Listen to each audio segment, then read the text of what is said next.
ദൈവത്തിൻ്റെ ദാനമാണ് ജീവൻ. ആ ജീവൻ നൽകിയതോടൊപ്പം വലിയ കലാകാരനായ ഈശ്വരൻ ഭൂമിയിൽ അല്പം മരുന്ന് ചെടികൾ കൂടി നമുക്ക് നൽകി. ദൈവത്തിൻ്റെ ഇംഗിതപ്രകാരം ഭൂമിയിൽ സ്വർഗതുല്യമായ ഒരു മരുന്ന് ചെടിത്തോട്ടം പരിപാലിക്കുന്ന വള്ളിത്തോട് സ്വദേശി ശ്രീ ശ്രീധരൻ്റെ മരുന്നുതോട്ടത്തിലെ വിശേഷങ്ങൾ പങ്കുവയ്ക്കാം.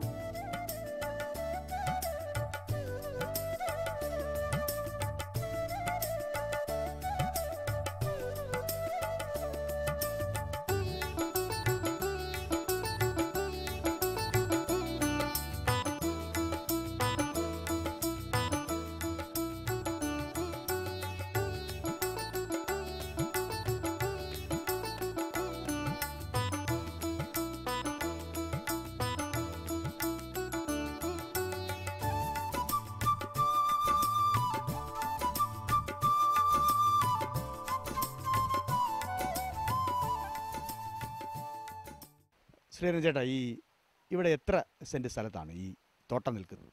ഇവിടെ ആകെ 1 ഏക്കർ 30 സെൻറ്റ് സ്ഥലം തോളം. എന്തായിരുന്നു ഇതിന് ഈ രംഗത്തേക്ക് വരുന്നതിന് മുമ്പ് ശ്രീധരൻ ചേട്ടൻ്റെ തൊഴിൽ എന്തായിരുന്നു? അതിന് ഞാൻ പഴയ കൃഷി മേഖലയിൽ തന്നെ ബന്ധപ്പെട്ടിട്ടാണ്. പിന്നെ ഔഷധസസ്യത്തോട് ചെറുപ്പം തൊട്ടേ ഒരു താല്പര്യം ഉള്ളതാണ്. പിന്നെ പാരമ്പര്യമായിട്ട് അമ്മ വഴി ഔഷധസസ്യങ്ങളും ഒക്കെ വൈദ്യ കുടുംബമാണ്. അങ്ങനെയാണ് ഇത് താല്പര്യം വന്നത്. ഏതൊക്കെ തരത്തിലുള്ള ഔഷധ സസ്യങ്ങളാണ് ഇവിടെ ഉള്ളത്? ഈ പല വിവിധ ഇനം സസ്യങ്ങൾ, ഇപ്പം മരങ്ങളായിട്ട് വളരുന്ന ഔഷധ സസ്യങ്ങളുണ്ട്. മരങ്ങളിപ്പോൾ ഉദാഹരണം പറഞ്ഞാൽ അശോകത്തിൻ്റെ തൊലിയാണ് വേണ്ടത്. അശോകത്തിൻ്റെ തൊലി എടുക്കാൻ മരങ്ങളുണ്ട്. പിന്നെ നീർമരുന്നുണ്ട്, ഒറിജിനൽ നീർമരുന്നുണ്ട്. അതുപോലെ നീലയമരി തൊട്ട് നിത്യ ഉപയോഗത്തിലുള്ള ഔഷധ ചെടികൾ സ്ഥിരമായിട്ട് ഏകദേശം ഒരു 600ഓളം ഔഷധ സസ്യങ്ങൾ നമ്മൾ ശരാശരി ഔഷധ സസ്യങ്ങൾ ഉണ്ടാക്കുന്നതിന് വേണ്ടി ആവശ്യമാണ്. ഔഷധ മരുന്നുകൾ ഉണ്ടാക്കാൻ വേണ്ടി ആവശ്യമാണ്.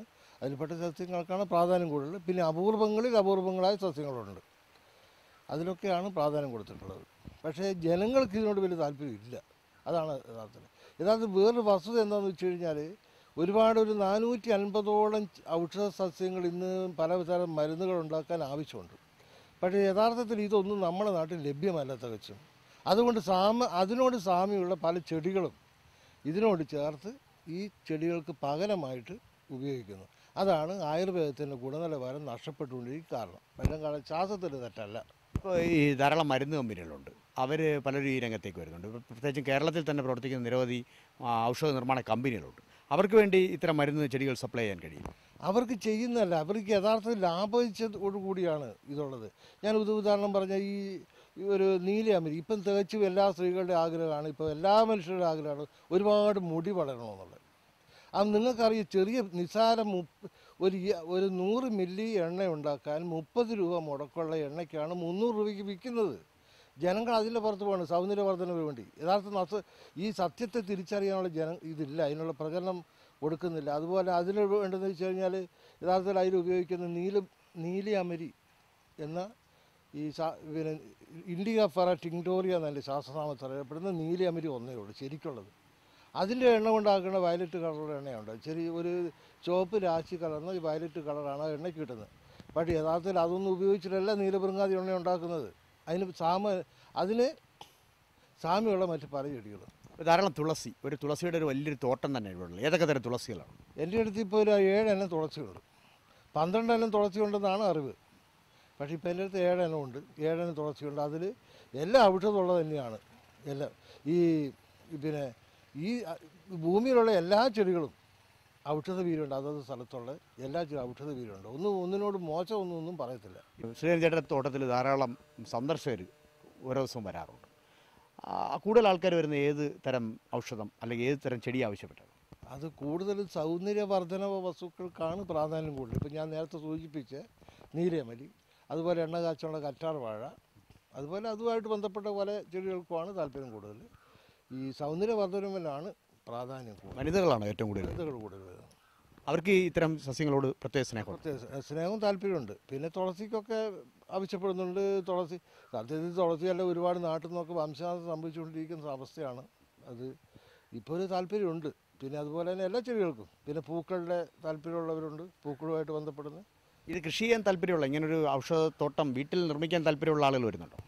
ഉണ്ട്, ചില ആൾക്കാരുണ്ട്. ഇപ്പോൾ ഈ ഉദാഹരണം പറഞ്ഞു കഴിഞ്ഞാൽ ഒന്ന് രണ്ട് ചെടി, ഒരുപാട് ചെടികളൊക്കെ ഇപ്പോൾ ആടലോടകം പോലും നമുക്ക് കൃഷിയായിട്ട് കൊണ്ടു നടക്കാൻ വളരെ ലാഭകരമാണ്. അതുപോലെ കൊടുവേലി ഇന്ന് കിലോഗ്രാമിന് വേനൽക്കാലം ഒരു ഫെബ്രുവരി മാർച്ച് മാസം എന്ന് പറഞ്ഞാൽ 300 രൂപ വരെ ഒരു കിലോഗ്രാം കൊടുവേലിക്ക് വിലയുണ്ട്. എന്തിനാത് ഉപയോഗിക്കുന്നത്? അത് പല കഷായങ്ങൾക്കും കുഴമ്പുകൾക്കൊക്കെ വേണം. അത് വളരെ പ്രധാനപ്പെട്ട. അതുപോലെ ഞാൻ നേരത്തെ സൂചിപ്പിച്ച നീലയമരിക്കൊക്കെ ഭയങ്കര വില, 250-300 രൂപ വരെ കിലോഗ്രാമിന് മാർക്കറ്റുണ്ട്. അത് പല എണ്ണ കമ്പനികൾക്കും വേണം.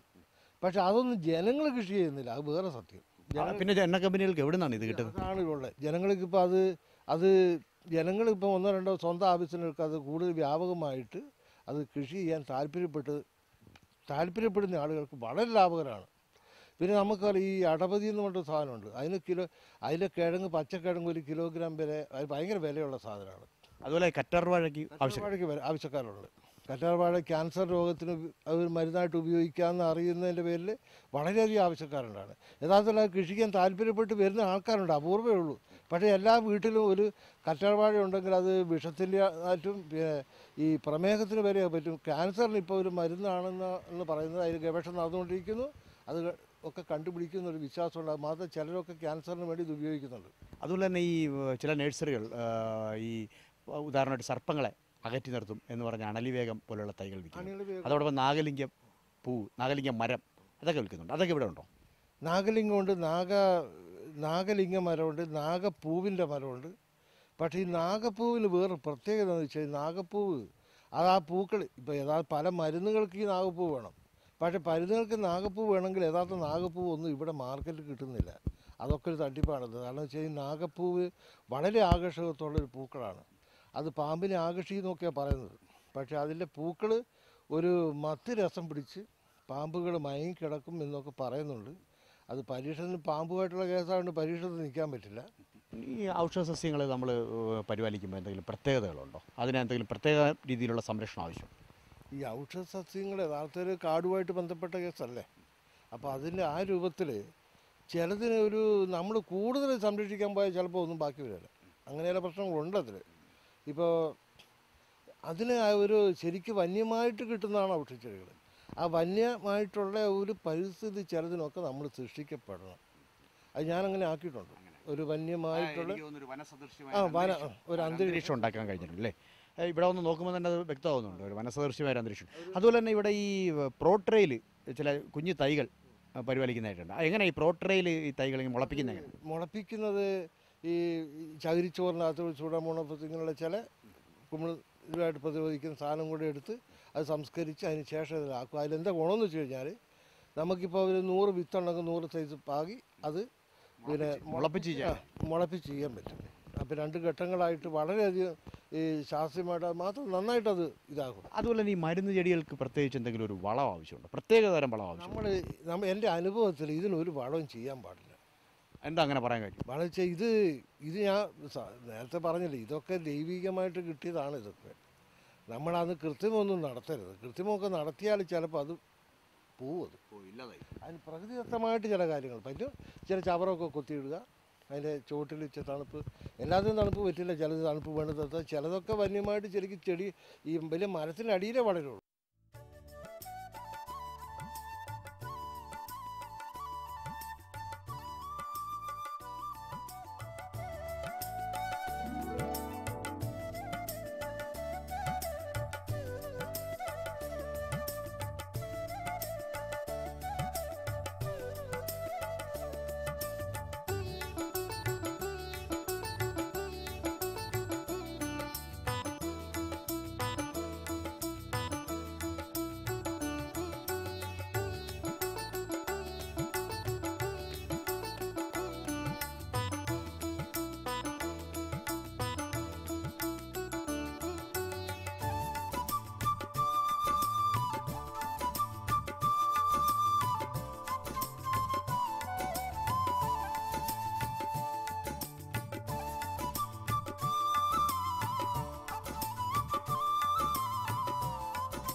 അതുപോലെ തന്നെ ഞങ്ങൾ ഇങ്ങോട്ട് കയറി വരുമ്പോൾ ഞങ്ങൾ കാണാൻ കഴിഞ്ഞ ഒരു കാഴ്ച ഒരുപക്ഷെ നമ്മുടെ പ്രേക്ഷകർ പോലും ആഗ്രഹിക്കുന്ന ഒരു ഇതാണ്.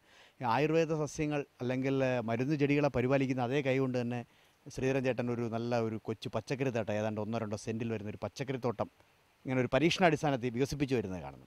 എന്താണ് അതിൻ്റെ ഒരു ഉദ്ദേശം നമ്മുടെ പ്രേക്ഷകർക്കൊന്ന് മനസ്സിലാക്കാൻ വേണ്ടി? അതിൽ ഉദ്ദേശം ശരിക്കും പറഞ്ഞാൽ നമ്മൾ പച്ചക്കറി തമിഴ്നാട്, എനിക്ക് പറയുന്നത് തമിഴ്നാട്ടിലും കർണാടകത്തിലും കൃഷിയില്ല എങ്കിൽ നമ്മൾ മലയാളത്തിലുള്ള ആളുകൾ, മലയാളികൾ എന്ന് പറഞ്ഞ് നമ്മൾ അഭിമാനിക്കുന്ന ആളുകൾ ഇവിടെ കറി വെക്കില്ല.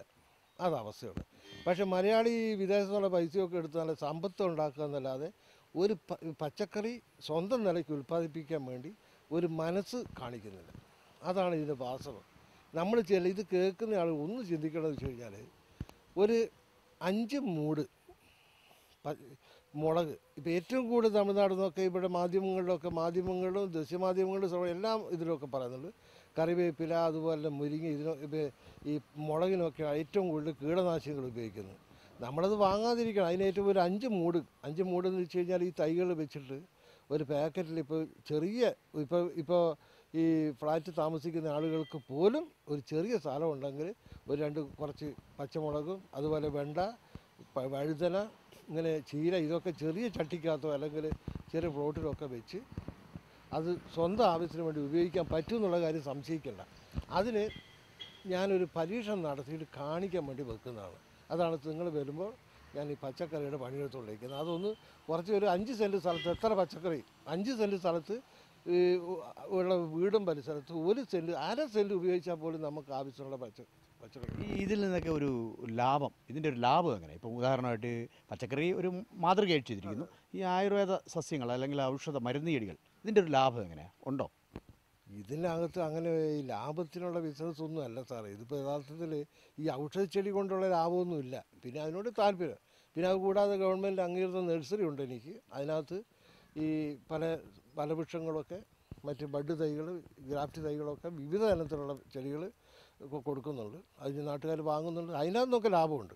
ഈ ജീവൻ നിലനിർത്താനുള്ള സസ്യങ്ങൾ എന്ന നിലയിൽ അല്ലെങ്കിൽ ആയുസിൻ്റെ വേദം അത് നിലനിർത്താനുള്ള സസ്യങ്ങൾ എന്ന നിലയിൽ അതിനോടൊക്കെ ഒരു താല്പര്യം തോന്നാനുള്ള കാരണം എന്താ?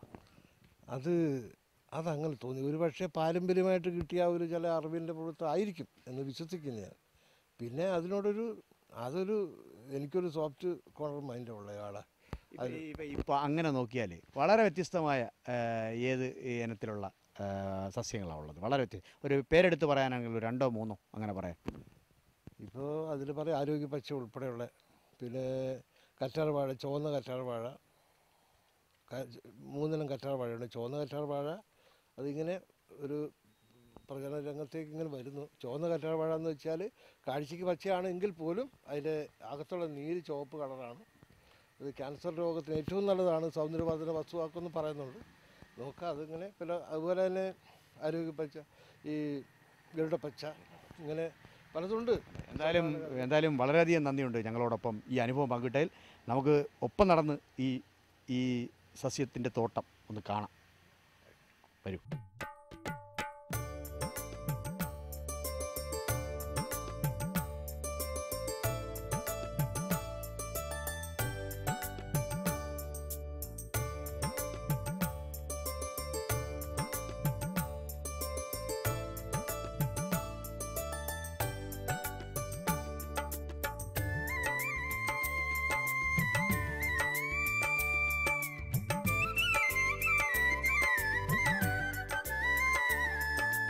Oh, hey.